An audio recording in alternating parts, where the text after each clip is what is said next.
Hi all, welcome to Sahidi, a channel for literary and critical discussions.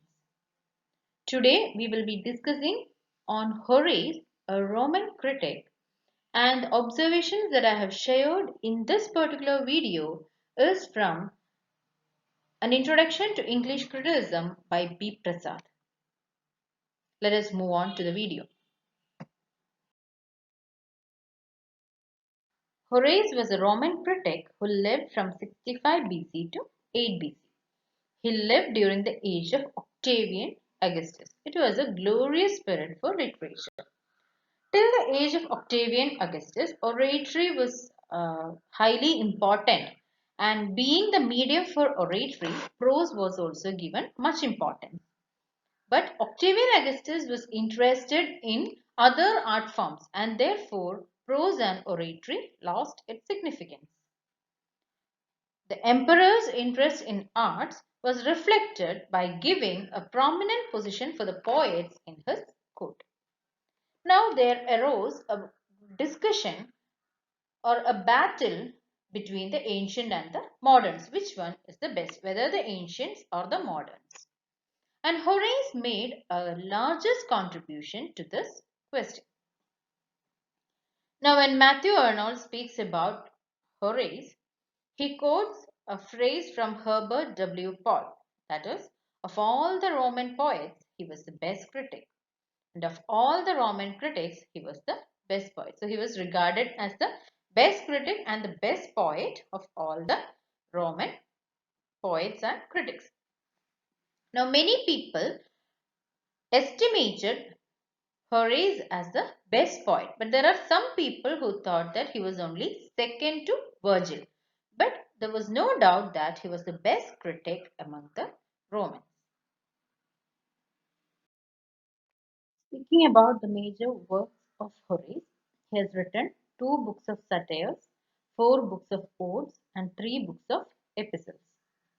They discuss about different types of poetry. And the last one of epistles was called as Ars Poetica by Quintilian. Quintilian is a critic who lived after Horace. So he described the last one of the epistles as Ars Poetica. This Ars Poetica is very important because it is considered as Horace's chief critical work. This work is written as a letter in verse offering advice to a father and his two sons on poetry, poetic devices, drama, etc.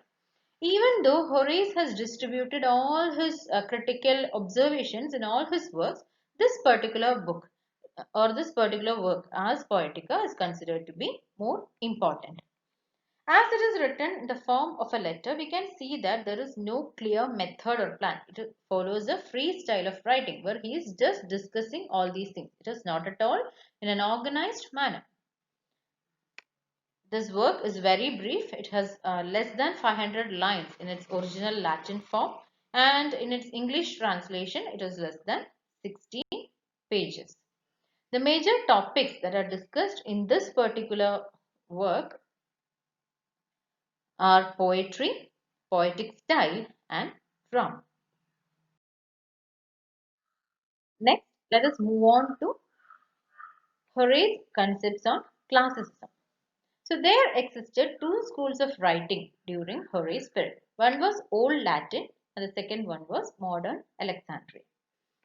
The Old Latin refers to a school native to Roman, popularized by the achievements of Roman poets. So it celebrated the writings of Roman poets, or it celebrated the works written by Roman people. Whereas modern Alexandrian is a school of writing basically constituted by the Greek scholars of Alexandria. So they used to write in Roman language. So it was not a native, or it was not constituted by the native writers, but was constituted by the Greek scholars. But still it was very much inferior to the Greek classics. Even the themes they used or the treatment of the theme, everything was inferior to the Greek classics. So the general public, they try to revive, or the poets of the modern generation or the new generation, they try to revive the old Latin but it was a failed attempt. And Alexandrian continued to be the most powerful school of writing in Rome during the time of Horace. So, the major themes that were celebrated during the time of Horace were the unprecedented blessings of peace and prosperity, the benevolence of the emperor, the progress in art and industry, the elevation of individual and national character, the dreams of great things to come. So, all these things refer to the change in the emperor. So, these were new ideas that were celebrated by Romans. And the poets during the period found that the Latin model or the Alexandrian model were not enough to represent these ideas, or they found that the Greek classical model was far better to represent their ideas than the old Latin or the modern Alexandrian schools of writing. So then they started to revive the old Greek model. So there began a new movement in Roman literature, that is a revival of Greek tradition. They started reviving the style of the Greek classicism and they started bringing back those forms into life. Horace, along with Virgil, supported this revival. So they thought that the Greek tradition has something to contribute or it can help in representing the themes in a better way, and therefore they also supported the Greek classical movement. Now we can see that Virgil brought in this Greek classicism or he revived this Greek classicism through his poems, whereas Horace brought it in his poems as well as in his critical works. So we can see that whatever he wrote in poetry, the same he practiced in his criticism as well. So there was a very close correspondence between his practice and what he preached. So he was an ardent follower of the ancient classical line. So he used to quote a lot of passages from Aristotle. And he thought that a devoted attention to Greek model is very, very important for a new writer. He should devote himself in reading the Greek writers. So that is what he says. This is a line from Horace. You, my friends, study the great originals of Greece, dream of them by night and ponder them by day. So he's saying if you want to become a good writer, you should read the great originals of Greece, the great works of Greece. You should dream of them. So you should read them.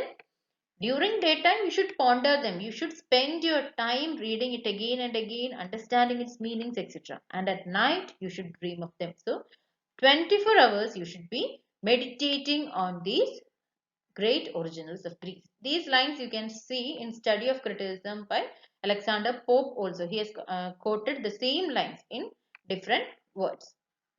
So with these lines we can conclude that Horace was a strong classicist. So he was an ardent follower of Greek classicism.